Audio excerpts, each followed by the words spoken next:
ಎಲ್ರಿಗೂ ನಮಸ್ಕಾರ. ಮೋಟಿವೇಶನಲ್ ಚಾನಲ್ಗೆ ಸ್ವಾಗತ. ನಾನು ನಿಮ್ಮ ಯಶು ಆರ್.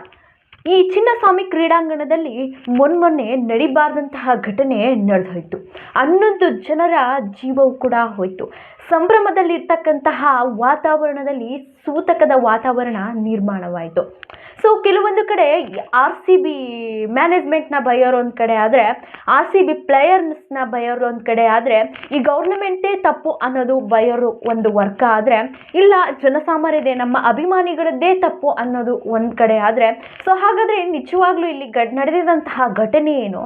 ಸೊ ಎಲ್ಲವನ್ನ ಹುಡುಕಿ ಎಲ್ಲವನ್ನ ಕಲಿಕೆ ಹಾಕಿದಾಗ ಒಂದಷ್ಟು ಸಾಕ್ಷಿಗಳು ಸಿಕ್ಕಿವೆ.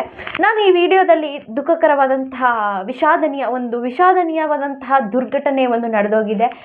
ತುಂಬ ಬೇಜಾರಿನಿಂದನೇ ಒಂದು ವಿಡಿಯೋ ಮಾಡ್ತಾ ಇದ್ದೀನಿ. ಸೊ ಇಲ್ಲಿ ನಮ್ಮ ಒಂದು ಚೊಚ್ಚಲ ಕಪ್ಪನ್ನು ಗೆದ್ದಿರುತ್ತೆ ನಮ್ಮ RCB, ಅದು 18 ವರ್ಷಗಳ ನಂತರ. ಸೊ ಹಾಗಾದರೆ ಈ ಅಭಿಮಾನಿಗಳದ್ದೇ ತಪ್ಪ, ಅಥವಾ ಈ RCB ಮ್ಯಾನೇಜ್ಮೆಂಟ್ದೇ ತಪ್ಪ, ಅಥವಾ ಕರ್ನಾಟಕ ಸ್ಟೇಟ್ ಅಸೋಸಿಯೇಷನ್ದೇ ತಪ್ಪ, ಅಥವಾ ಗೌರ್ನಮೆಂಟ್ದೇ ತಪ್ಪ? ಹೇಗೆಲ್ಲ ಈ ಘಟನೆಗಳು ಆಯಿತು ಅನ್ನೋದ್ರ ಬಗ್ಗೆ ಇವತ್ತಿನ ವಿಡಿಯೋದಲ್ಲಿ ತಿಳಿಸ್ಕೊಡ್ತಾ ಹೋಗ್ತೀನಿ. ಸೊ ಈ ಒಂದು ಹುಚ್ಚು ಅಭಿಮಾನಿಗಳು ಒಂದು ದುರಾಭಿಮಾನಿಯನ್ನು ಇಟ್ಕೊಂಡು ಆ ಒಂದು ಸಂಭ್ರಮಣಕ್ಕೆ ಒಂದು ದುರಾಲೋಚನೆಯನ್ನು ಇಟ್ಟಿರ್ತಕ್ಕಂಥವ್ರು ಇರ್ತಾರಲ್ಲ. ಸೊ ಇಲ್ಲಿ ಬ್ಯಾರಿಕೇಡ್ ಏನಿರುತ್ತೆ, ಈ ಚಿನ್ನಸ್ವಾಮಿ ಕ್ರೀಡಾಂಗಣದಲ್ಲಿ ಬ್ಯಾರಿಕೇಡ್ ಸಾಲಾಗಿ ನಿಂತ್ಕೊಳ್ಳೋದು ಹೋಗೋದಕ್ಕೆ ಏನಿರ್ತಾರೆ ಅದನ್ನು ಮುರ್ಕೊಂಡು ಎಲ್ಲ ಹೋಗಿರ್ತಾರೆ, ಎಲ್ಲ ಒತ್ಕೊಂಡು. ಅದರಲ್ಲೂ ಒಬ್ಳು ಹುಡುಗಿ ಮರ ಹತ್ತತಿಯಲ್ಲಮ್ಮ ನೀನು, ಒಂದು ಹುಡುಗರಿಗೂ ಹತ್ತಿದ್ರೆ ಎದ್ದೋ ಬಿದ್ದೋ ಸಹಿಸ್ಕೊಳ್ತವೆ. ನೀನು ಎಂಥ ಬುದ್ಧಿ ಕಲಿಸಿದಾರಮ್ಮ ನಿಮಗೆ ಅಪ್ಪ ಅಮ್ಮ ನಿಮಗೆಲ್ಲ, ಎಂಥ ಒಂದು ವಾತಾವರಣದಲ್ಲಿ ಬೆಳೆದಿರ್ತಿರ್ತಾರೆ ನೀವು. ಅಭಿಮಾನ ಇರಬೇಕು, ಇಂಥದ್ದೊಂದು ಅಭಿಮಾನ ದುರಾಭಿಮಾನ ಇಲ್ಲ. ಸೊ ಹಾಗೆ ಈ ವಿಡಿಯೋದಲ್ಲಿ ಯಾರದು ತಪ್ಪು, ಯಾರ್ದು ಹೊಣೆ ಮಾಡ್ತಾ ಇದ್ದಾರೆ. ಸೊ ಇಲ್ಲಿ ನಾವು ನೋಡ್ತಾ ಇದ್ದೀವಿ, ಪ್ರತಿಯೊಂದನ್ನು ಇನ್ಫಾರ್ಮೇಷನ್ನ ಈ ವಿಡಿಯೋದಲ್ಲಿ ಕೊಡ್ತಾ ಹೋಗ್ತೀನಿ. ದಯವಿಟ್ಟು ವಿಡಿಯೋನ ಕೊನೆವರೆಗೂ ನೋಡಿ, ಯಾಕಂದರೆ ದೇಶಾಭಿಮಾನ ಇರಬೇಕು, ನಮ್ಮ ಅಭಿಮಾನ ಇರಬೇಕು. ಇಷ್ಟರ ಮಟ್ಟಿಗೆ ಒಂದು ಜೀವ ಹೋಗ್ತಕ್ಕಂತಹ ಒಂದು ಸಂದರ್ಭದವರೆಗೂ ಇರಬಾರ್ದು ಅನ್ನೋದೊಂದು ನನ್ನ ಅಭಿಲಾಷೆ. ಇದು ಆದಷ್ಟು ಹೆಚ್ಚು ಜನರಿಗೆ ತಲುಪ್ತಕ್ಕಂತಹ ವಿಡಿಯೋನ ಶೇರ್ ಮಾಡಿ. ಯಾಕಂದರೆ ಪ್ರತಿಯೊಬ್ಬರಿಗೂ ಇರ್ತಕ್ಕಂಥ ಒಂದು ಜೀವ ಹೋಯ್ತು, ಆ ಜೀವ ಮತ್ತೆ ಬರುತ್ತಾ? ಇಲ್ಲ. ಹಾಗಾದರೆ ಇದಕ್ಕೆ ಘಟನೆ ಮುಖ್ಯ ಕಾರಣ ಆದವರು ಯಾರು ಅನ್ನೋದನ್ನು ತಿಳ್ಕೊಳ್ತಾ ಹೋಗೋಣ ಬನ್ನಿ. ಈ ಕಡೆ ಒಂದು ಕರ್ನಾಟಕದಲ್ಲಿ ಏನಾಗುತ್ತೆ ಅಂತ ಅಂದರೆ, Karnataka state cricket of association, so ಇದಕ್ಕೆ ಒಂದು ಲೆಟರ್ ಹೋಗುತ್ತೆ. ಕ್ರಿಕೆಟ್ ಮುಗಿಯುವಂತಹ ಸಂದರ್ಭದಲ್ಲಿ 10:30 11 ಗಂಟೆ ಅಥವಾ 11:30 ಸಮಯದಲ್ಲಿ ಒಂದು ಲೆಟರ್ ಹೋಗುತ್ತೆ. ಸೊ ಆ ಲೆಟರಲ್ಲಿ ಏನಿರುತ್ತೆ, ಸೊ ಈ ಚಿನ್ನಸ್ವಾಮಿ ಒಂದು ಸ್ವಾಮಿ ಕ್ರೀಡಾಂಗಣದಿಂದ ವಿಧಾನಸೌಧಕ್ಕೆ ಒಂದು ಪರೇಡ್ ಮಾಡಿಕೊಂಡು ಈ ಒಂದು RCB ಮ್ಯಾನೇಜ್ಮೆಂಟ್ ಬರ್ತಕ್ಕಂತಹ ವ್ಯವಸ್ಥೆ ಇರುತ್ತೆ. ಆ ವ್ಯವಸ್ಥೆಯಲ್ಲಿ ನಾವು ಯಾತ್ರೆಯನ್ನು ಮುಗಿಸಿ ವಿಜಯೋತ್ಸವವನ್ನು ಮಾಡ್ತೀವಿ ಅಂತ ಹೇಳ್ತಾರೆ. ಸೊ ವಿಕ್ಟ್ರಿ ಪರೇಡ್ ಇರುತ್ತೆ ಅನ್ನೋದನ್ನ ಮೆನ್ಷನ್ ಮಾಡಿರ್ತಾರೆ. ಸೊ ಇದು ಲೆಟರ್ ನಿಜವಾಗಿ ಬಂತ, ಅಥವಾ ಹಿಂದೆ ಯಾರಾದರೂ ನಿಜವಾಗಿ ಮಾಡಿಸಿ ಅದನ್ನ ಮಾಡಿದ್ರ ಲೆಟರ್ನ ಅನ್ನೋದನ್ನು ಕೂಡ ತನಿಖೆ ಮಾಡಬೇಕಾಗುತ್ತೆ. ಸೊ ಇದು ಹೇಗೋ ಬೆಳಗ್ಗೆ ಅಷ್ಟರಲ್ಲಿ RCB ಮ್ಯಾನೇಜ್ಮೆಂಟ್ಗೆ ಈ ಲೆಟರ್ ತಲುಪುತ್ತೆ. ಇದಕ್ಕೆ ಉತ್ತರ ಕೊಟ್ಟಂತಹ RCB ಮ್ಯಾನೇಜ್ಮೆಂಟ್ ಓಕೆ ನಾವು ಬರ್ತೀವಿ ಅಂತ ಹೇಳಿಬಿಟ್ಟು ಅದಕ್ಕೆ ಒಪ್ಪಿಗೆ ಮನವಿ ಕೊಡ್ತಾರೆ. ಅದಕ್ಕೆ ಅಕಸ್ಮಾತ್ ಅವ್ರು ಏನಾದ್ರು RCB ಮ್ಯಾನೇಜ್ಮೆಂಟ್ನವರು ನಾವು ಬರಲ್ಲ ಅಂತ ಅಂದರೆ, ಅದಕ್ಕೆ ಏನು ದುರಹಂಕಾರಪ್ಪ ಇವು, ನಾವು ಎಲ್ಲ ಇಷ್ಟೆಲ್ಲ ಸಪೋರ್ಟ್ ಮಾಡ್ತೀವಿ, ಇವ್ರು ಬರಲ್ಲ ಅಂತಾರೆ ಅಂತ ದೂರೋರು ನಾವೇ, ಬಂದರೆ ಇಂತಹದೊಂದು ದುರ್ವ್ಯವಸ್ಥೆಯನ್ನು ಮಾಡಿ ಇದರಿಂದ ಒಂದು ಸಮಸ್ಯೆನ ಎದುರಾಕೊಂಡು ಅದನ್ನು ಬಗೆಯೋರು ಕೂಡ ನಾವೇ. ಸೊ ಅಲ್ಲಿ ಒಂದು ಅಹಮದಾಬಾದಿಂದ ಒಂದು 2 ಗಂಟೆ ಸಮಯಕ್ಕೆ ಒಂದು ಏರ್ಪೋರ್ಟ್ಗೆ ಬಂದು ಇಳಿತಾರೆ RCB ಮ್ಯಾನೇಜ್ಮೆಂಟ್. ಸೊ ಅಲ್ಲಿಗೆ ಬಂದ ನಂತರ ಈ ಕ್ರಿಕೆಟ್ RCB ಪ್ಲೇಯರ್ಸ್ ಏನಿರ್ತಾರೆ ಅವರು ಕೂಡ ಹೋಟೆಲಲ್ಲಿ ಸ್ಟೇ ಆಗಿ 1 hour ಫ್ರೆಶ್ ಅಪ್ ಆಗಿ ಬಸ್ನಲ್ಲಿ ಬರ್ತಾರೆ. ಅದನ್ನು ನೀವು ಮಾಧ್ಯಮದಲ್ಲಿ ನೀವು ಎಲ್ಲ ಕೂಡ ಗಮನಿಸಿದ್ದೀವಿ. ಸೊ ಹಾಗಾದರೆ ಇಲ್ಲಿ ಈ ಒಂದು ಮಾನ್ಯ DCM DK ಶಿವಕುಮಾರ್ ಅವರು ಕೂಡ ಈ ಒಂದು ಏರ್ಪೋರ್ಟ್ಗೆ ಹೋಗಿ ಅವ್ರನ್ನ ಸೊ ಹಾಗಾದರೆ ಇದ್ರ ಹಿಂದೆ ಏನು ನಡೀತು? So RCB management and RCB players ಎಲ್ಲ ವಿಧಾನಸೌಧಕ್ಕೆ ಬಂದರು. ಇದರ ಹಿಂದೆ ಏನು ನಡೀತು ಅಂತ ಅಂದರೆ, ಈ ಒಂದು ಕಮಿಷನರ್ ಹತ್ರ ಮಾಧ್ಯಮಗಳೆಲ್ಲ ಹೋಗಿ ಕೇಳ್ತಾರೆ, ಸರ್ ಪರೇಡ್ ಇದೆಯಾ, ಈ ಪರೇಡ್ನ ವ್ಯವಸ್ಥೆ ಇದೆಯಾ ಅಂಥ ಒಂದು ವ್ಯವಸ್ಥೆ ನನಗೆ ಸ್ಪಷ್ಟವಾದಂತಹ ಮಾಹಿತಿ ನನಗಿನ್ನೂ ದೊರಕಿಲ್ಲ ಅನ್ನೋದನ್ನು ಕಮಿಷನರ್ ಹೇಳ್ತಾರೆ. ಸೊ ನೋಡಿ, ಕಮಿಷನರ್ಗೆ ಗೊತ್ತಿಲ್ಲ ಒಂದು ಸರ್ಕಾರಕ್ಕೆ ಒಂದು ಅಲ್ಲಿ ಏನು ನಡೀತಿದೆ, ಏನಾಗ್ತಿದೆ, ಪರೇಡ್ ಇದೆಯಾ ಅಥವಾ ಇಲ್ವಾ ಅನ್ನೋದು ಕಮಿಷನರ್ಗೆ ಗೊತ್ತಿಲ್ಲ. ಅಂಥದ್ರಲ್ಲಿ ಕಮಿಷನರ್ಗೆ, ಮ್ಯಾನೇಜ್ಮೆಂಟವ್ರಿಗೆ ಗೊತ್ತಿಲ್ಲ ಅಂತ ಅಂದಮೇಲೆ ಒಂದು ಪೊಲೀಸ್ನವ್ರಿಗೆ ಹೇಗೆ ಗೊತ್ತಿರುತ್ತೆ? ಸೊ ಇದಾದ ಒಂದು 10-15 ನಿಮಿಷ ನಂತರ ಹೋಮ್ ಮಿನಿಸ್ಟರ್ ಹೇಳ್ತಾರೆ ಯಾವುದೇ ರೀತಿ ಪರೇಡ್ ಇರಲ್ಲ. ಸೊ ಇರೋದ್ರಿಂದ ಒಂದು ಯಾರೋ ಒಂದು ಆಗದೆ ಇರೋರು ಅಥವಾ ವಿರೋಧ ಪಕ್ಷದವರು ಒಂದು ಕಲ್ಲೆಸಿಬೋದು ಅಥವಾ ಒಂದು ಚಪ್ಪಲಿ ತೂರಾಟ ಮಾಡ್ಬೋದು, ಅದರಿಂದ ತೊಂದರೆ ಆಗಬಹುದು. ಹಾಗಾಗಿ ಯಾವುದೇ ರೀತಿ ಪರೇಡ್ ಇಲ್ಲ, ಒಂದು ಅಲ್ಲೇ ಎಲ್ಲ ನಿಂತು ಮಾಡ್ತಕ್ಕಂತಹ ವ್ಯವಸ್ಥೆ ಇದೆ ಅನ್ನೋದನ್ನ ಮಾಹಿತಿನ ಹೇಳ್ತಾರೆ. ಇದಾದ ನಂತರ ನಮ್ಮ ಮಾನ್ಯ DCM DK ಶಿವಕುಮಾರ್ ಹೇಳ್ತಾರೆ, ನಾನು ಇವಾಗ RCB ಪ್ಲೇಯರ್ಸ್ನ ಆ್ಯಂಡ್ RCB ಮ್ಯಾನೇಜ್ಮೆಂಟ್ನ ಕರ್ಕೊಂಡು ಬರಲಿಕ್ಕೆ ನಾನು HAL ಏರ್ಪೋರ್ಟ್ಗೆ ಹೋಗ್ತಾ ಇದ್ದೀನಿ. ಯಾರು ಕೂಡ HAL ಗ್ರೌಂಡ್ಗೆ ಬರಬೇಡಿ, ಸೀದಾ ಒಂದು ಚಿನ್ನಸ್ವಾಮಿ ಗ್ರೌಂಡ್ಗೆ ಬನ್ನಿ ಅಂತ ಒಂದು ಇನ್ಫಾರ್ಮೇಶನ್ ಕೊಡ್ತಾರೆ. ಸೊ ಇಲ್ಲಿ ಜನ ಟೋಟಲಿ ಕನ್ಫ್ಯೂಸ್ ಆಗ್ತಾರೆ. ಸೊ ಈ ಕಡೆ ಒಂದು ಹೋಮ್ ಮಿನಿಸ್ಟರ್ ಹೇಳಿರ್ತಾರೆ ಪರೇಡ್ ಇಲ್ಲ ಅಂತ, ಸೊ ಕಮಿಷನರ್ ಹೇಳಿರ್ತಾರೆ ಅಂತಹದೊಂದು ಯಾವುದೇ ನನಗೆ ಸ್ಪಷ್ಟ ಮಾಹಿತಿ ಬಂದಿಲ್ಲ ಅಂತ. ಕನ್ಫ್ಯೂಷನ್ ಆಗ್ತಕ್ಕಂಥ ಇನ್ನೊಂದು ರೀಸನ್ ಇದೆ, ಕೇಳಿ ಹೇಳ್ತೀನಿ. ಸೊ ಈ ಒಂದು RCB ಇನ್ಸ್ಟಾ ಏನಿದೆ, ಒಂದು ಟ್ವಿಟರ್ ಏನಿದೆ, ಸೊ ಪರೇಡ್ ಇದೆ, ಒಂದು 4:15 5 ಗಂಟೆಗೆ ಪರೇಡ್ ಇದೆ ಅನ್ನೋದನ್ನ ಟ್ವಿಟರ್ನ ಹಾಕ್ತಾರೆ. ಹಾಗಾದ್ರೆ ಸರ್ಕಾರಕ್ಕೆ ತಿಳಿಸ್ತೇನೆ ಈ ಪರೇಡ್ ಇದೆ ಅಂತ ಒಂದು ಹಾಕಿದ್ರ, ಅಥವಾ ಸರ್ಕಾರಕ್ಕೆ ಗೊತ್ತಿದ್ದು ಕೂಡ ಇದು ಅವ್ರಿಗೆ ಗೊತ್ತೇ ಆಗ್ಲಿಲ್ವಾ, ಸ್ಪಂದಿಸ್ಲಿಲ್ವಾ?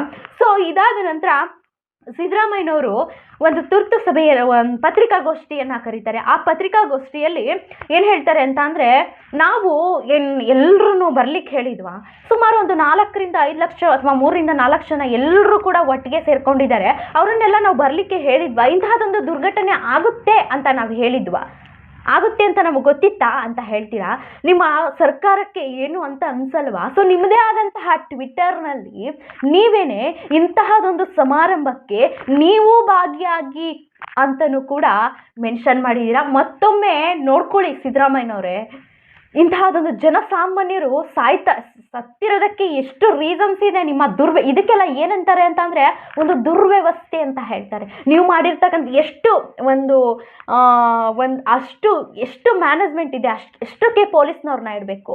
ಸೊ ಆ ಸ್ಟೇಜ್ ಮೇಲೆಲ್ಲ ಒಂದು ಮಂತ್ರಿಗಳ ಮಕ್ಕಳೇ ಇರ್ತಕ್ಕಂಥದ್ದು. ಆ ಒಂದು 3,000-4 ಸಾವಿರ ಪೊಲೀಸ್ನವ್ರನ್ನ ವ್ಯವಸ್ಥೆ ಮಾಡಿದ್ರು ಅಂತ ಅನ್ಸುತ್ತೆ. ಅಲ್ಲಿ ಇರ್ತಕ್ಕಂತಹ ಒಂದು ಮಂತ್ರಿಗಳ ಮಕ್ಕಳು ಅಥವಾ RCB ಮ್ಯಾನೇಜ್ಮೆಂಟು ಅಥವಾ RCB ಪ್ಲೇಯರ್ಸ್ಗಳಿಗೆ ನೀವು ಸೇಫ್ಟಿನ ಇಟ್ಟಿದ್ರಿ. ಸೊ ಅಲ್ಲಿ ಇದ್ರಲ್ಲ, ನಿಮ್ಮ ಮುಂದೆ ಇದ್ರಲ್ಲ ಜನಗಳು, ಅವ್ರಿಗೆ ಎಷ್ಟು ಪೊಲೀಸ್ನವ್ರನ್ನ ಇಟ್ಟಿದ್ರಿ ಸಿದ್ದರಾಮಯ್ಯನವರೇ, ಮಾನ್ಯ ಮುಖ್ಯಮಂತ್ರಿಗಳೇ ಎಕ್ಸ್ಪೆಷಲಿ. ಯಾಕಂದರೆ ನಿಮ್ಮನ್ನ ಓಟ್ ಹಾಕಿ ಗೆಲ್ಲಿಸಿರ್ತಾರಲ್ಲ ಅವರು ಅಲ್ಲಿ ನಿಂತಿರ್ತಕ್ಕಂಥವ್ರು. ಸೊ ಅಲ್ಲಿ ಕೇಳ್ತಿದ್ರಂತೆ ಸಿದ್ದರಾಮಯ್ಯನವರು ಏನಂತ, ಇಲ್ಲಿ ಏನಾದರೂ ತೊಂದರೆ ಆಗ್ತಿದೆಯಾ ಅಂತ. ಸೊ ನಿಮಗೆ ಜೀವಗಳು ಹೋದ್ರೇನು, ಯಾಕಂದರೆ ನಿಮ್ಮದು ದೊಡ್ಡ ಜೀವಗಳು, ಅಲ್ಲಿ ಒಂದು ಸಾಮಾನ್ಯ ಒಂದು ಬಡ ಜೀವಗಳಿದ್ದಾವೆ ಅಲ್ವಾ, ಅವ್ರು ಹೋದರೆ ಏನು, ನಿಮಗೇನು ಅಂಥ ಜೀವಗಳಿಗೆ ಕರ್ನಾಟಕದಲ್ಲಿ ಏನು ತೊಂದರೆ, ಅದರಲ್ಲೂ ನಮ್ಮ ಭಾರತ ದೇಶದಲ್ಲಿ ಜನಗಳಿಗೆ ಏನು ತೊಂದರೆ ಅಲ್ವಾ? ಅವ್ರು ಹೆತ್ತ ತಂದೆ ತಾಯಿಗೆ ನೋವು, ಅವ್ರು ಹೆತ್ತ ಅವ್ರ ಸಂಕಟ ಅವ್ರಿಗೆ ಗೊತ್ತಿರುತ್ತೆ. ಎಂಥ ದುರ್ವ್ಯವಸ್ಥೆ ಅಲ್ವಾ ಇದು. ಎಷ್ಟು ಕನ್ಫ್ಯೂಷನ್ ಮಾಡಿದ್ರಿ ಜನಗಳನ್ನ. ನೀವು ಯಾವುದೇ ರೀತಿ ಪರೇಡ್ ಇದೆ ಅಥವಾ ಇಲ್ಲ ಅನ್ನೋದನ್ನ ಕ್ಲಾರಿಟಿ ಕೊಟ್ಟಿದ್ದಿದ್ರೆ ಜನಗಳು ಹೇಗೋ ಅದನ್ನು ಅಲ್ಲೇ ಸಾಲಲ್ಲಿ ನಿಂತು ಅವ್ರ ಬಸ್ಸಲ್ಲಿ ಬರೋದನ್ನ ಕೈ ಬೀಸಿ ಹಾಗೆ ಹೀಗೋ ಹೋಗಿ ನೋಡ್ಕೊಂಡು ಹೊರಟೋಗ್ಬಿಟ್ಟಿದ್ರು. ನೀವು ಯಾವುದೇ ರೀತಿ ಸ್ಪಷ್ಟನೆಯನ್ನು ಕೊಡಲಿಲ್ಲ, ಎಲ್ಲ ಕನ್ಫ್ಯೂಷನ್ ಆಗ್ತು. ಮತ್ತು ಎಲ್ಲ ಚಿನ್ನಸ್ವಾಮಿ ಗ್ರೌಂಡ್ಗೆ ಅಥವಾ ವಿಧಾನಸೌಧಕ್ಕೆ ಎಷ್ಟು ಜನ ನುಗ್ಗಬೇಕೋ, ಜಾತ್ರೆ ಥರ ಒಂದು 100 ಪಟ್ಟು ಅದಕ್ಕೆ 1000 ಪಟ್ಟಷ್ಟು ಜನ ನುಗ್ಗಿದ್ರು. ಅದಕ್ಕೆ ಅತಿ ಮೀರಿ ಏನಾಯಿತು, ಒಂದು ಕೆಲವು ಜನ ಇರ್ತಾರೆ, ಗೇಟ್ ಕ್ಲೋಸ್ ಆಯಿತು, ಗೇಟನ್ನೇ ಮುರ್ಕೊಂಡು ಈ ಒಂದು ಕಚಡ, ಈ ಒಂದು ಹುಚ್ಚಾಟ ಅಭಿಮಾನಿಗಳಿರ್ತಾರಲ್ಲ, ಅವರು ಗೇಟನ್ನೇ ಓದ್ಕೊಂಡು ಹೋಗ್ತಕ್ಕಂತಹ ಸಿಚುವೇಶನ್ ಕ್ರಿಯೇಟ್ ಆಯಿತು ಅಲ್ಲಿ. ನೀವು ಅಂಥದ್ದೇ ಒಂದು ನೀಟ್ನೆಸ್ ಆದಂಥ ಒಂದು ಒಳ್ಳೆ ಸಿಚುವೇಶನ್ನ ಮಾಡಿದಿದ್ರೆ 100ಗೆ 200% ಅಲ್ಲಿ ಜನಗಳು ನೀವೇನಾದರೂ ಪರೇಡ್ ಅಂತ ಹೇಳಿ ಸೂಚನೆ ಮಾಡಿದಿದ್ರೆ ಅಲ್ಲೇ ನಿಂತು ಎಲ್ಲೋ ನೋಡ್ಕೊಂಡು ಹೋಗಿ, ಹೇಗೋ ನಾವು ಬಂದಿದ್ದೀವಿ ನೋಡಲೇಬೇಕು ಅನ್ನೋ ಒಂದು ಹುಚ್ಚು ಅಭಿಮಾನದಿಂದ ಆ ಇಡೀ ಗ್ರೌಂಡ್ ಎಲ್ಲ ಮರ ಎಲ್ಲ ಹತ್ತಿ ಸಾಯ್ತಾ ಇದ್ದಾರೆ. ಎಂಥ ಜನರಿ ನೀವು ಎಲ್ಲ, ಎಂಥ ಅಭಿಮಾನ ಇಟ್ಟಿದ್ದೀರಾ ನೀವು. ಮತ್ತು ಇದಾದ ಇಷ್ಟರಲ್ಲೇ ಮಾಧ್ಯಮಗಳಲ್ಲಿ 2 ಸಾವು ಏರಿಕೆ, 3 ಸಾವು ಏರಿಕೆ, 5 ಸಾವು 6 ಸಾವು ಅಂತ ಇಷ್ಟರಲ್ಲೇ ಏರಿಕೆ ಆಗ್ತಾ ಇದ್ರೆ, ಇಲ್ಲಿ ನಡೀತಕ್ಕಂತಹ ಸಮಾರಂಭ ಅವ್ರು ಏನು ಪ್ಲ್ಯಾನ್ ಆಗಿ ಮಾಡ್ಕೊಂಡಿದ್ರು ಆ ಸಮಾರಂಭ ಕರೆಕ್ಟಾಗಿ ನಡೀತಾ ಇತ್ತು. ಸೊ ಅದೇ ಆ ಸಿಚುವೇಶನಲ್ಲಿ ನನಗೆ ಬೇಜಾರಾಗಿತ್ತಂತಹ ಸಂಗತಿ ಏನಂತ ಅಂದರೆ, ನಿಮ್ಮದೇ ಆದಂತಹ ಯಾವುದೋ ಒಂದು ಮಿನಿಸ್ಟರ್ ಆ್ಯಂಡ್ ಮಂತ್ರಿ ಯಾವುದೋ ಒಂದು ಸಿಚುವೇಶನ್ ಈ ಥರ ಬಂದಿದ್ರೆ ಆ ಸಿಚುವೇಶನಲ್ಲಿ ಸಮಾರಂಭ ನಡೀತಿತ್ತಾ? ಖಂಡಿತ ನಡೀತಿರ್ಲಿಲ್ಲ ಅಲ್ವಾ. ನನಗೆ ಒಂದು ಬೇಜಾರಾಗಿದೆ ಏನಪ್ಪ ಅಂತಂದರೆ, RCB ಏನಿದ್ದಾರೆ ಪ್ಲೇಯರ್ಸ್ ಆ್ಯಂಡ್ ಮ್ಯಾನೇಜ್ಮೆಂಟ್ ಏನಿದ್ದಾರೆ, ಇಂತಹದೊಂದು ಸಿಚುವೇಶನ್ ಆಗ್ತಾ ಇದೆ ಅನ್ನೋದು ಖಂಡಿತ ಯಾರಾದರೂ ಅಲ್ಲಿ ಇದ್ದು ಹೇಳಿರ್ತಾರೆ. ಸೊ ಯಾವ ಫಂಕ್ಷನು ಬೇಡ, ಯಾವ ಸಮಾರಂಭನೂ ಬೇಡ ಅಂತ ಅಲ್ಲಿಂದ ನೀವು ಎದ್ದು ಹೊರಟೋಗ್ಬಿಡ್ಬೇಕಾಗಿತ್ತು. ಸೊ ನಮ್ಮ ಜನಗಳು ಏನು ಇಲ್ಲಿ ದುರಾಲೋಚನೆ ಏನು, ಒಂದು ಔಟ್ ಆಫ್ ವಿದೇಶದಿಂದ ಪ್ಲೇಯರ್ಸ್ ಏನಿರ್ತಾರೆ ಅವರು ಹೊರಟು ಹೋಗ್ಬಿಡ್ತಾರೆ, ತಕ್ಷಣದಲ್ಲಿ ಮಾಡಿರ್ತಕ್ಕಂತಹ ಈ ಒಂದು ಸಮಾರಂಭದ ವ್ಯವಸ್ಥೆ ಇದೆಯಲ್ಲ ಖಂಡಿತ ತಪ್ಪು. ನಾವಿಲ್ಲಿ ಏನು ಕಾಯ್ತಾ ಇದ್ದಿದ್ದು 18 ಕಪ್ ಅಷ್ಟೇ, 18 ವರ್ಷದಿಂದ ಒಂದು ಕಪ್ಗೋಸ್ಕರ ಕಾಯ್ತಾ ಇದ್ವಿ. ಅದನ್ನು ವಿದೇಶದ ಪ್ಲೇಯರ್ಸೇ ತಗೊಂಡು ಬರಬೇಕು ಅಂತ ಏನಿಲ್ಲ. ಸೊ ವಿರಾಟ್ ಕೊಹ್ಲಿನೇ ತಗೊಂಡು ಬಂದಿದ್ರೆ ಸಾಕಾಗ್ತಾ ಇತ್ತು. ಸೊ ಅವ್ರು ಹೊರಟು ಹೋಗ್ಬಿಡ್ತಾರೆ, ಅವ್ರು ಹೊರಟು ಹೋದರೆ ನಮಗೆ ಮಾಡ್ತಕ್ಕಂಥ ಸಮಾರಂಭಕ್ಕೆ ನಮಗೆ ಒಂದು ಇದಿರಲ್ಲ ಅಂತ ಹೇಳಿಬಿಟ್ಟು ತಕ್ಷಣದಲ್ಲೇ ಇದನ್ನು ಮ್ಯಾನೇಜ್ಮೆಂಟ್ ಮಾಡ್ತಕ್ಕಂತಹ ನೆಸೆಸಿಟಿ ಇರಲಿಲ್ಲ. ಸೊ ಇಲ್ಲಿ ಏನು ಗೊತ್ತಾ, ಪೊಲೀಸ್ನವರು ಏನು ಮಾಡ್ತಾರ್ರಿ, ಇಡೀ ಜನ ಎಲ್ಲೆಲ್ಲಿ ಬೆಂಗಳೂರು ಆಗಿರ್ಬೋದು, ಎಲ್ಲೆಲ್ಲಿ ಪ್ರತಿಯೊಂದು ಗಲ್ಲಲ್ಲಿ ಕೂಡ ಸಮಾರಂಭ ಮಾಡ್ತಾ ಇದ್ರು, ಒಂದು ಸೆಲೆಬ್ರೇಟ್ ಮಾಡ್ತಾ ಇದ್ರು, ಅಂತಹವ್ರನ್ನ ನಿದ್ದೆಗೆಟ್ಕೊಂಡು ಕಾಯ್ತಾ ಇದ್ರು. ಸೊ ಅದರಲ್ಲಿ ನಿಮ್ಗೇನಾದರೂ ಅಭಿಮಾನಿಗಳಿಗೆ ತೊಂದರೆ ಮಾಡಿದ್ರ ಅವರು ಖುಷಿ ಪಟ್ರು. ಸೊ ಅವ್ರು ಬೆಳಗ್ಗೆ ಎದ್ದು ನಿದ್ದೆ ಮಾಡೋದು ಬೇಡವೇನ್ರಿ, ಹೋಗ್ಲಿ ಓಕೆ ನಿದ್ದೆ ಮಾಡಲಿ. ಸೊ ನೀವು ಇನ್ಫಾರ್ಮೇಷನ್ನೇ ಕೊಟ್ಟಿಲ್ಲ, ಕಮಿಷನರ್ಗೆ ಇನ್ಫಾರ್ಮೇಷನ್ ಕೊಟ್ಟಿಲ್ಲ ಅಂದರೆ ಪೊಲೀಸ್ನವ್ರು ಹೇಗೆ ತಲುಪುತ್ತೆ ಅದು ಮಾಹಿತಿ ಅಲ್ವಾ. ಸೊ ಈ ಫಂಕ್ಷನ್ ಏನೂ ಬೇಡಪ್ಪ, ಎದ್ದು ಹೊರಟೋಗ್ಬಿಡ್ಬೇಕಿತ್ತು ಅನ್ನೋದು ಒಂದು RCB ಮ್ಯಾನೇಜ್ಮೆಂಟ್ ಥಿಂಕ್ ಮಾಡಬೇಕಿತ್ತು. ಅಲ್ಲಿ ಸಾವುಗಳು ಹೋಗ್ತಾ ಇದೆ, ಸೂತ್ಕ ಆಯ್ತಿದೆ, ನಿಮ್ಮ ಪ್ಲ್ಯಾನ್ನ ನೀವು ಮಾಡಿಕೊಂಡು ನೀವು ಸಮಾರಂಭನ ಉದ್ಘಾಟಿಸಿದ್ರಿ. ಅದು ನಿಮಗೆ ಎಷ್ಟು ಮಟ್ಟಕ್ಕೆ ಸರಿ ಅನ್ನಿಸ್ತೋ ಅದು ನನಗೆ ಗೊತ್ತಿಲ್ಲ. ತುಂಬ ದುಃಖಕರವಾದಂತಹ ಸಂಗತಿ. ನಮ್ಮ ಇಲ್ಲಿ KR ಪೇಟೆ ಆಗಿರ್ಬೋದು, ಮೈಸೂರರಾಗಿರ್ಬೋದು, ಹುಡುಗಿಗಳು ಎಷ್ಟೋ ಜನ ನನಗೆ ಗೊತ್ತಿರ್ತಕ್ಕಂಥವ್ರು, ಪರಿಚಯ ಇರ್ತಕ್ಕಂಥವ್ರು ಹೇಳಿದ್ರು ಇವರು ಇಂಥ KR ಪೇಟೆಯವರು ಅಂತ. ಇನ್ನು 2-3 ವರ್ಷ ಹೋಗಿದ್ರೆ ನಿಮಗೆ ನಿಮ್ಮ ಅಪ್ಪ ಅಮ್ಮ ಎಲ್ಲ ಮದುವೆ ಮಾಡ್ತಿದ್ರು. ಯಾಕ್ರಿ ಇಂಥ ಹುಚ್ಚಾಟ? ಅಲ್ಲಿ ನಿಮಗೆ ಸ್ಕ್ರೀನಲ್ಲಿ ಬರುತ್ತೆ, ಅಲ್ಲೇನು ಹೋಗಿ ನಮಗೆ ವಿಧಾನಸೌಧದಲ್ಲಿ ಹಾಕೊಂಡು ನೀವು ಹತ್ತಿರದಲ್ಲೇ ಶೇಕ್ ಹ್ಯಾಂಡ್ ಮಾಡಿಕೊಂಡು ನೋಡ್ತಿರ್ತಿರ್ತಕ್ಕಂಥದ್ದು ಏನಿಲ್ಲ. ಎಷ್ಟು ಮೀಟರ್ ದೂರದಿಂದ ನೀವು ವಿಧಾನಸೌಧದಲ್ಲಿ ಅವ್ರನ್ನ ನೋಡ್ತಿರ್ತೀರಾ. ನೀವಲ್ಲಿ ಅವ್ರನ್ನ ನೋಡ್ತಿರಲ್ಲ, TV ಸ್ಕ್ರೀನ್ ಹಾಕಿರ್ತಾರಲ್ಲ ಅದರಲ್ಲಿ ನೀವು ನೋಡ್ತಿರ್ತೀರಾ. ಅದ್ರಲ್ಲಿ ನೋಡೋದಕ್ಕೆ ಇಷ್ಟೊಂದು ಅಭಿಮಾನ ಇಟ್ಕೊಂಡು ಹೋಗ್ಬೇಕಾ? ಇಲ್ಲಿರ್ಬೇಕು ಅಭಿಮಾನ. ನಿಮ್ಮ ತಂದೆ ತಾಯಿಗೆ ಎಷ್ಟು ನೋವು ಇವಾಗ, ಎಷ್ಟು ಕಣ್ಣೀರು, ಎಷ್ಟು ಅನ್ಯಾಯದ ಸಾವಿದು. ಒಳ್ಳೊಳ್ಳೆ ಜಾಬ್ ತಗೊಂಡು ಒಳ್ಳೊಳ್ಳೆ 2-3 ವರ್ಷ ಹೋಗಿದ್ರೆ ಮದುವೆ ಮಾಡೋರು ನಿಮ್ಮ ತಂದೆ ತಾಯಿ. ಯಾಕೆ ಇಷ್ಟೊಂದು?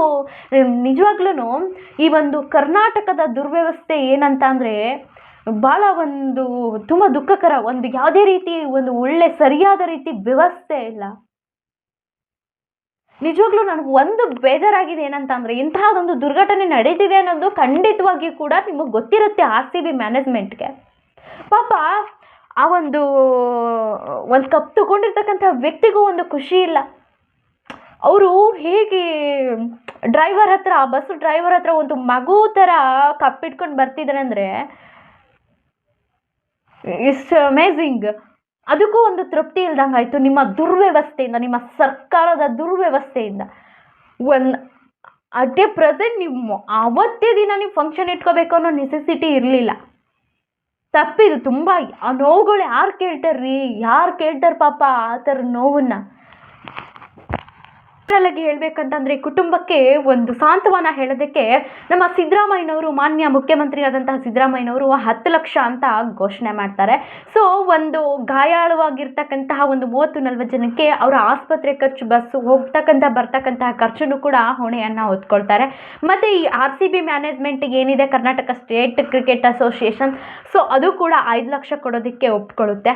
ಸೊ 15 ಲಕ್ಷ ನೀವು ಸತ್ತು ಒಂದು 10-15 ಲಕ್ಷನ ನಿಮ್ಮ ಫ್ಯಾಮಿಲಿಗೆ ಕೊಟ್ಟರು ನೀವು ಆರಾಮಾಗಿ ಹೋಗ್ರಿ. ಇದೇ ಅಲ್ವಾ ಬದುಕು? ಅಭಿಮಾನ ಇರಲಿ, ನಮ್ಮ ಕನ್ನಡ ನಾಡು ನುಡಿ ಮೇಲೆ ಅಭಿಮಾನ ಇರಲಿ. ಇಷ್ಟೊಂದು ಈ ಪರಿಸ್ಥಿತಿ ತುಂಬ ಈ ಸಾವಲ್ಲೂ ಕೂಡ ರಾಜಕೀಯ ತರ್ತಾರೆ. ಯಾಕಂದರೆ ವಿರೋಧ ಪಕ್ಷದವರು ಹಾಗೆ ಮಾಡ್ಬೋದಿತ್ತು, ಹೀಗೆ ಮಾಡ್ಬೋದಿತ್ತು ಅಂತ ಹೇಳ್ತಾ ಇರ್ತಾರೆ. ನೀವು ಬೆಳಗ್ಗೆಯಿಂದ ಸಂಜೆವರೆಗೂ ಕೂಡ ತೆಪ್ಪಗೆ ಇದ್ರಿ. ಸೊ ನೀವು ಬಂದು ಪತ್ರಿಕಾಗೋಷ್ಠಿ ಮಾಡಿ ಹೇಳ್ಬೋದಿತ್ತಲ್ವಾ, ಜನಗಳಿಗೆ ತೊಂದರೆ ಆಗುತ್ತೆ, ಈ ರೀತಿ ಬೇಡ ಅಂತ ಹೇಳ್ಬೋದಿತ್ತಲ್ವಾ. ಹೇಳಲ್ಲ. ಯಾಕಂದರೆ ಒಂದು ಒಳ್ಳೆ ಕರ್ನಾಟಕದಲ್ಲಿ ಒಂದು ಒಳ್ಳೆ ಹುಚ್ಚು ಅಭಿಮಾನವನ್ನು ಪಡೆದಿರ್ತಕ್ಕಂತಹ ಒಂದು RCB, ಅದನ್ನು ಎದುರು ಹಾಕೊಳ್ತಕ್ಕಂತಹದ್ದು ಹೊಣೆ ನಮಗೆ ಯಾಕೆ ಅಂತಕ್ಕಂಥದ್ದು. ಸೊ ಈ ಸಾವಲ್ಲೂ ಒಂದು ರಾಜಕೀಯ ಅನ್ನೋದು ಬೇಡ. ನೀವು ಬೆಳಗ್ಗೆಯಿಂದ ಸಂಜೆವರೆಗೂ ಸುಮ್ಮನಿದ್ದು ಸಂಜೆ ಮೇಲೆ ಬಾಯಿ ಬಡ್ಕೊತಿದ್ದೀರಾ, ಅದನ್ನು ನೀವು ಅವಾಗಲೇ ಪತ್ರಿಕಾಗೋಷ್ಠಿ ಕೊಟ್ಟು ಮಾಡ್ಬೋದಿತ್ತಲ್ವ. ಸೊ ಟೋಟಲಾಗಿ ಹೇಳಬೇಕಂತ ಅಂದರೆ ಈ ಹೊಣೆ ಫಸ್ಟ್ ಬರ್ತಕ್ಕಂಥದ್ದು ಗೌರ್ಮೆಂಟ್ಗೆ. ಮೊದಲನೇ ಹೊಣೆನ ಇದೇ ಹೊತ್ಕೊಳ್ಬೇಕು. ಮತ್ತು RCB Karnataka state cricket association ಇದು ಕೂಡ ಮೊದಲನೇ ಹೊಣೆನ ಹೊತ್ಕೊಳ್ಳೇಬೇಕು. ಇದು ಕೂಡ ಮಾಧ್ಯಮವರು ಕೂಡ ಒಪ್ಕೊಳ್ಳೇಬೇಕು. ಮೇನ್ ಇಂಪ್ಯಾಕ್ಟ್ ಇಲ್ಲಿ ಮಾಧ್ಯಮದವರೇ. ಅವ್ರಿಗೆ ಇಲ್ಲೇ ಹೋಯ್ತವ್ರೆ, ಹಿಂಗೆ ಹೋಯ್ತವ್ರೆ, ಇದೇ ಮಾಡ್ತಾವ್ರೆ. ಸೊ ಅವ್ರು ಉಂಡಿದ್ದು ಹೆತ್ತಿದ್ದು ಎಲ್ಲ ಪ್ರತಿಯೊಂದೂ ಇಂಪ್ಯಾಕ್ಟ್ ಮಾಡ್ತಾ ನೀವು ಜನಗಳಿಗೆ ಅವ್ರು ಹೀಗೆ ಮಾಡ್ತಿದ್ದಾರೆ ಪ್ರತಿಯೊಂದನ್ನು ಪ್ರೇರೇಪಿಸ್ತಾ ಮೇನ್ ಇಂಪ್ಯಾಕ್ಟ್ ನಿಮ್ಮ ಮಾಧ್ಯಮದವರು. ಇದನ್ನು ನೀವು ಒಪ್ಕೊಳ್ಳೇಬೇಕು. ಸೊ ಇದನ್ನು ನೀವು ಹೊಣೆಯಾಗಿ ತಗೊಂಡು ಒಂದು government, RCB management, Karnataka state cricket association ಮತ್ತು ಮಾಧ್ಯಮದವರು ನೀವು ಒಪ್ಕೊಳ್ಳೇಬೇಕು ಇದನ್ನು. ಸೊ ಈ ಒಂದು ವಿಷಾದನೀಯವಾದಂತಹ ಘಟನೆಗೆ ತುಂಬ ಆಗುತ್ತೆ. ಬೇಜಾರಿಂದನೇ ವಿಡಿಯೋ ಮಾಡಿದೆ. ಸೊ ಸತ್ತಂತಹ ಕುಟುಂಬಕ್ಕೆ ಒಂದು ಸಾಂತ್ವನವನ್ನು ಹೇಳ್ತಾ, ಹೋದಂಥ ಜೀವ ಮತ್ತೆ ಬರಲ್ಲ. ನೀವು ನೆಮ್ಮದಿಯಾಗಿ ಒಂದು 10 ರಿಂದ 15 ಲಕ್ಷ ಕೊಟ್ಬಿಟ್ಟು ಹೋಗ್ತೀರಾ, ಅದರ ಜೀವನ ಮತ್ತೆ ಕೊಡೋಕ್ಕಾಗುತ್ತೆ. ನೀವು ಎಷ್ಟೇ ಕೋಟಿ ಕೊಟ್ಟರು, ಲಕ್ಷ ಅಲ್ಲ ಕೋಟಿ ಕೊಟ್ಟರು ಆ ಜೀವ ಮತ್ತೆ ವಾಪಸ್ ಬರಲ್ಲ ಕಣ್ರಿ. ಟೋಟಲಾಗಿ ಹೇಳಬೇಕಂತ ಅಂದರೆ ಇನ್ಮೇಲಾದರೂ ನೆಟ್ಟಿಗೆ ಬದುಕಿ ಒಂದು ಒಳ್ಳೆ ಜೀವನನ ರೂಪಿಸ್ಕೊಳ್ಳೋದಕ್ಕೆ ಪ್ರಯತ್ನ ಪಡಿ. ಯಾಕಂದರೆ ಇರ್ತಕ್ಕಂತಹ ಅಭಿಮಾನ ಇಲ್ಲಿರಲಿ. ನೆಟ್ಟಿಗೆ ಬದುಕಿ ಈ ಹುಚ್ಚಾಟ, ಈ ಪುಂಡಾಟ ಇವನ್ನೆಲ್ಲ ಬಿಟ್ಬಿಡಿ. ನೀವು ಇಡೀ ಬೆಳಗಾನ ಹೊಡಿತಿದ್ರಲ್ಲ ಪಟಾಕಿ, ಇನ್ನೊಂದಷ್ಟು ವಿಡಿಯೋ ಇದ್ದಾವೆ. ಕಾರ್ ಮೇಲೆ ಕೂತ್ಕೊಂಡು ಬಾವುಟ ಇಟ್ಕೊಂಡು ಡ್ರಿಂಕ್ಸ್ ಮಾಡ್ತಾ, ಅದನ್ನೆಲ್ಲ ಸ್ವಲ್ಪ ಇವ್ರಿಗೆಲ್ಲ ಸಮಾಜದ ಬಗ್ಗೆ ಸ್ವಲ್ಪ ತುಣುಕನ್ನು ತೋರಿಸ್ಬೇಕು ಅಂತ ವಿಡಿಯೋನ ಮಾಡ್ತೀನಿ. ಅದಕ್ಕೆಲ್ಲ ನಿಮಗೆ ಹೊಡೆದ್ರ ಪೊಲೀಸ್ನವರು, ಅವರು ಕೂಡ ಖುಷಿ ಪಡ್ತಾ ಇದ್ರು. ಸೊ ನೀವು ಹೇಗೆಲ್ಲ ನಿಮ್ಮ ಜೀವವನ್ನು ಕಾಪಾಡ್ಕೊಳ್ಬೇಕು ಅನ್ನೋದನ್ನು ನೀವು ಯೋಚನೆ ಮಾಡಬೇಕು. ಇಂಥ ದುರ್ವ್ಯವಸ್ಥೆ ಸರ್ಕಾರ ನಿಲ್ಲಬೇಕು ಅನ್ನೋದೊಂದು ನನ್ನ ಅಭಿಲಾಷೆ. ದಯವಿಟ್ಟು ಒಂದು ಆದಷ್ಟು ಎಲ್ರಿಗೂ ಕೂಡ ಶೇರ್ ಮಾಡಿ. ತುಂಬ ವಿಷಾದನೀಯ ಈ ಒಂದು ಘಟನೆ ನಡೆದಿರ್ತಕ್ಕಂಥದ್ದು. ತುಂಬ ದಿನಕ್ಕೆ ದಿನೇ ನಿಜವಾಗ್ಲೂ ಕೆಲವೊಂದು ಪೊಲೀಸ್ನವರಿಗೆ ನಾನು ಹ್ಯಾಟ್ಸ್ ಆಫ್ ಅಂತಲೇ ಹೇಳಬೇಕು. ಅವರು ಒಬ್ಬರನ್ನ ಎತ್ಕೊಂಡಿರ್ತಕ್ಕಂತಹ ದೃಶ್ಯನ ನೀವೆಲ್ಲ ಸೋಷಿಯಲ್ ಮೀಡಿಯಾದಲ್ಲ ಆ್ಯಂಡ್ ಮಾಧ್ಯಮದಲ್ಲೆಲ್ಲ ನೋಡೇ ಇರ್ತೀರಾ. ಎಷ್ಟು ಕಷ್ಟಪಟ್ಟಿರ್ತೀರಾ, ಎಷ್ಟು ನಿಂತಿರ್ತೀರಾ. ಸೊ ಇದು ವಿಷಾದನೀಯವಾಗಿ ಪೊಲೀಸ್ನವ್ರ ಮೇಲೆ ತುಂಬ ಅಪವಾದವನ್ನು ಕೊಡ್ತಿದ್ದೀರಾ. ಅವರ ಒಂದು ಸ್ಥಾನಕ್ಕೆ ಅಗೌರವವನ್ನು ತರ್ತಿದೆ ಸರ್ಕಾರ. ದಯವಿಟ್ಟು ಇದನ್ನು ಎಚ್ಚೆತ್ಕೊಂಡು ನೀವು ಇದನ್ನು ಹೊಣೆನ ಹೊತ್ಕೊಳ್ಳೇಬೇಕು ಅಂತ ಹೇಳ್ತಾ, ಥ್ಯಾಂಕ್ ಯು ಸೋ ಮಚ್. ಇಷ್ಟೊತ್ತು ಎಲ್ರಿಗೂ ವಾಚ್ ಮಾಡಿದಂಥ ಪ್ರತಿಯೊಬ್ಬರಿಗೂ ಧನ್ಯವಾದವನ್ನು ಹೇಳ್ತಾ, ಇಂಥ ಹುಚ್ಚಾಟ, ಪೊಂಡಾಟ, ತಿಕ್ಲಾಟಗಳನ್ನೆಲ್ಲ ಬಿಟ್ಟು ನೆಟ್ಟಿಗೆ ಬದುಕಿ.